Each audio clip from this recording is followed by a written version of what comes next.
yeah, this is Handheld Go. Well, it's Go Magazine, handheld video games. It's a free pull-out that came inside CVG, computer video game magazine, back in the early 90s, 92, 93. It ran for, I think, about 2 years. I can't remember exactly. I'm not sure I have every edition of this. And I thought I'd lost these, and I found them in the loft when I was clearing up at Mum's place. And I don't have the actual magazines that came with, the CVG magazines themselves anymore, but I did manage to keep Go. And I seem to remember I actually bought this magazine just for Go, even though it was the free inside. You couldn't buy this on its own. And I've not seen much of this anywhere else on the internet, so I thought it'd be fun to go and have a look through some of these old issues. I'm going to do them one at a time in order, but just random editions here just to show you what kind of things we got to look forward to. There's a bunch of stuff in here, and some of these back in the day, the screenshots are pretty ropey because they didn't have any way to capture screenshots really, but it's really fascinating to go back and look at some of these. I do remember in one of them, I'm not sure which, we'll try and find it in a future episode, where there was like an April Fool's joke, and I think they were saying, Street Fighter 2 is coming to the Game Boy, and everyone thought it was hilarious, and then it did. So it's kind of funny to see what they thought it would look like versus what actually happened. I mean, look at that. Game Gear to have this game once, so at least it ran for at least 1 year. I don't know how many editions I've got in here. We'll go through. I'll try and put them into order. But yeah, pretty happy with this discovery. So we're going to go through. I'm just going to quickly get to the end of the pile here as a quick flick through of what we can hope to see. Here it is, episode 1, I think. Issue 1. So this is the one we're going to look at today. I'm going to put that to one side.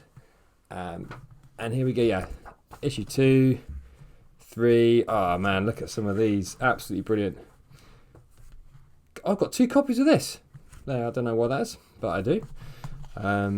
Dragon's Lair and Sonic the Hedgehog. Oh, this isn't Go Magazine. What's this? Oh, cool! It's a Sonic comic. I did not know I had this. Well, maybe we'll save that for another day. I'm sure people know about this. There's probably a lot more copies of these knocking about than there are Go Magazine. Anyway, let's get on with looking at issue 1. Alright then, so here we go. Issue 1 of Go Magazine, as I mentioned. So this came out in November 1991. We've got Battletoads, and it's from the makers of computer and video games. First handheld magazine in Britain. As you can see, it attempts to cover the Game Boy, the Game Gear, the Lynx, the PC Engine GT, which, almost, I didn't know anyone that had a PC Engine. I really wanted one. I don't even own one now. Hope to get one one day. But it's a PC engine, essentially portable, so you can play the cue cards in that. So let's take a look. Got Battletoads on the cover there. Now, one of the best things about looking at these old magazines, of course, is the adverts. You can have a look and see what's in there and how much they cost. So we've got some PC Engine here. Adventure Island, £29.99, so £30, which is about $35, $36 in today's money. Not in today's money, but in dollars. So I guess that's probably about £50, £60 now. So kind of equivalent prices, I guess. PC Engine, like I say, no one had those. It didn't really officially release in this country as well, I don't think. Atari Lynx 2, Game Boy, Game Gear, and these guys were based in Wood Green, and they had another one in Tottenham Court Road. Actually, I think I know where that was. Chicana, yeah, that does ring a bell with me. Established in 1978, which is as old as me. So looking down here, what we got: Japanese versions of Batman, Castlevania 2, and over here we've got Checkered Flag on the Lynx. Anything else of note? Paperboy, Rygar. Yeah, fun stuff. So this is essentially the welcome page. First ever edition. They're going to be covering Battletoads on the Game Boy there. We've got Punisher also on the Game Boy, Outrun on the Game Gear, and then Terminator 2, which I don't know what particular console this is going to be on, whether it's Game Boy or Game Gear. We'll have a look. Okay, so in the news here, we've got Acclaim and what they've got coming out. So we've got WWF Superstars, we have Double Dragon, NBA, and The Simpsons. Famous Five comes live. So what are the five? 1, 2, 3, 4. Doesn't really say what the fifth game is. I guess maybe 2 Simpsons games. The Simpsons anywhere. Bart and Homer are seen to avoid on your Game Boy. Escape from Camp Deadly. Just 4 games then, I guess. But let's have a look here. So yeah, these screenshots are absolutely amazing. They've clearly just taken them straight off a Game Boy and then had to sort of try and sort the colour out a little bit to make them clear. But they are pretty poor. It's very hard to tell what's really going on here. We've got a little feature there on Indiana Jones: The Last Crusade coming to the Game Gear. Kickoff on the Game Gear as well. And what we've got here, leaderboard on the Game Gear. So these are all Game Gear games coming out. And then console concepts, PC Engine supplies, they kind of advertise themselves out. But you've got everything here. You've got Mega Drive, you've got Famicom, you've got Neo Geo there. And you can get yourself a nice Neo Geo console for £290, including a power supply and a joystick, but no game, I see. And then most of the games here, with the odd one exception, Riding Hero. I don't know that game. But all the rest, £120. PC Engine, Game Boy, Game Gear, and Lynx. All kind of roughly around the same sort of price. So you can see that the Lynx is kind of the most expensive of the handheld consoles in terms of pricing there, with Game Gear's £24, Game Boy £24, and then Lynx at £30. But it was a more powerful console. So now, really, you can see here in the first review how absolutely shocking some of these screenshots are. And they are literally off the screen. You can kind of almost see the reflection and the glare from the Game Boy back at the camera. Some of them are super blurry. But yeah, I mean, we've got Battletoads on the Game Boy. No price yet. Reviews here from Paul Rand and Tim Boone, who were reviewers for CVG, I seem to remember. And, you know, it's a nice 2-page spread, lots of pictures, a few comments there. Not an awful lot to go into. I love how it says the sprites are very crisp and superbly animated. And actually, to be fair, that is pretty much the case. But you wouldn't know that looking at this. And they've given it 90 out of 100, so 9 out of 10, which is pretty high praise indeed for their first edition and their first review. So I wonder how many people rushed out and bought Battletoads as a result of that. And I do love the artwork here. I think that's come straight off the box art. But yeah, pretty cool. Oh, and here we go with a lovely centerfold poster. So we're already halfway through this magazine. It was free. Yeah, that's pretty cool. I shall try and get some nice close-ups of this in a minute. But yeah, that's pretty cool. I'm glad to see I didn't pull it out and stick it on my wall. That might have been something I did later on. I don't think I was a big fan of Battletoads at the time. Game Boy over here, we've got Punisher. And this one's getting 81. So not quite as good, but that is a pretty decent score.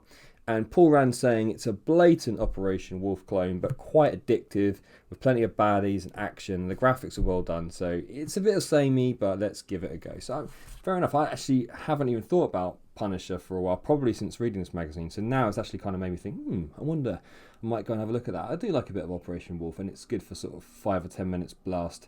And you've got different weapons there they cover here, and again, the screenshots, absolutely laughable. But they've done their best. They had no other way of doing this. Now, what's interesting is then over here, we've got Outrun on the Game Gear. And again, they've had to take the screenshots off the screen. And although these are colour, I actually feel like these are possibly even worse because, you know, this at least, in the Game Boy, especially the original Game Boy, wasn't an awful lot better than this, actually, in terms of quality. So although these screenshots are fairly shocking, they're not, a million miles from what you'd actually get playing the game. Now, I know the Game Gear has a notoriously washed out screen, but these screenshots really just make that so much worse. There probably just isn't a good way to take a picture off a Game Gear screen, but these look really washed out. The actual game, I have this game, and it really doesn't look this bad. So, yeah.